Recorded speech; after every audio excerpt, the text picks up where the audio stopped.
বাংলাদেশের ইতিহাসে একটি ক্রান্তি লগ্নে আমাদের প্রিয় প্রধানমন্ত্রী জনাব তারেক রহমান এই দেশের হাল ধরেছেন এবং তিনি হাল ধরেছেন কিন্তু জনগণের ভোটে। বাংলাদেশের কোটি কোটি মানুষের ভোটে তিনি দীর্ঘ 17 বছরের স্বৈরাচারের পরে বাংলাদেশকে গণতন্ত্রের পথে এগিয়ে নিয়ে যাওয়ার জন্যে, বাংলাদেশকে উন্নয়নের পথে এগিয়ে নিয়ে যাওয়ার জন্যে এবং বাংলাদেশের মানুষের অধিকার প্রতিষ্ঠার সংগ্রামে তিনি নিজেকে নিয়োজিত করেছেন।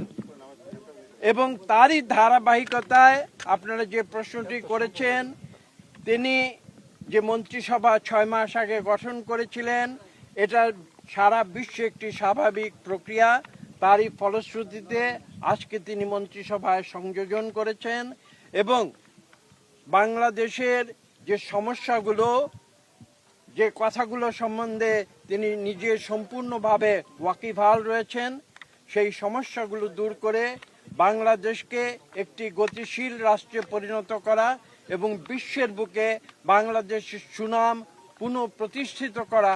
ঠিক যেভাবে আমি বলেছি একটি দ্বিতীয় ক্রান্তিকাল, যেটা মনে রাখতে হবে আজকে আমাদের, যে বাংলাদেশের অপর একটি ক্রান্তিকালে যখন এই দেশের সমগ্র মানুষ কিংকর্তব্য বিমূঢ় হয়েছিল, যখন এই দেশে স্বাধীনতার যুদ্ধের উপযুক্ত সময় উপনীত হয়েছিল, যখন এদেশে যে রাজনৈতিক একটি দল যারা নিজেদের স্বাধীনতার পক্ষের শক্তি বলে দাবি করে, তারা যখন তাদের দায়িত্ব পালনে ব্যর্থ হয়েছিল, সেই সময় তিনি শহীদ প্রেসিডেন্ট জিয়া রহমান কালুরঘাট বেতার কেন্দ্র থেকে স্বাধীনতার ঘোষণা দিয়েছিলেন। এই ইতিহাসগুলো আজকে বলতে হয় নতুন প্রজন্মের জন্যে, কেননা আজকে আমরা দেখেছি যে বারবার বাংলাদেশে গণতন্ত্রের যে পরিক্রমা সেটা ব্যাহত হয়েছে এবং বারবার বিএনপি সেটাকে নতুন করে প্রচেষ্টা নিয়েছে এদেশকে গণতন্ত্রের পথে নিয়ে যাওয়ার জন্য। এ প্রসঙ্গে আমি আরেকটি কথা না বললে আমার বক্তব্য অসম্পূর্ণ থাকবে।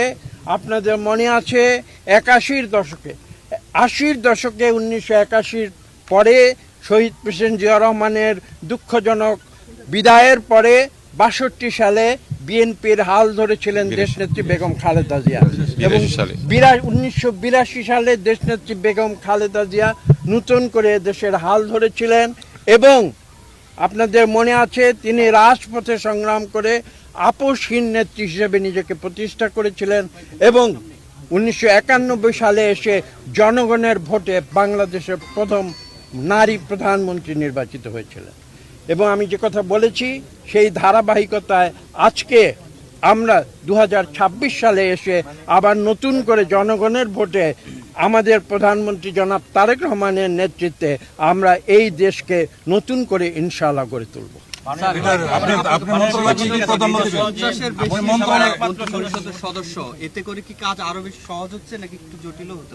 জটিল হবার তো কোনো প্রশ্ন নেই। আমি একটু আগে উল্লেখ করেছি, এটা দুনিয়ার প্রত্যেকটি দেশে এটা একটা স্বাভাবিক প্রক্রিয়া।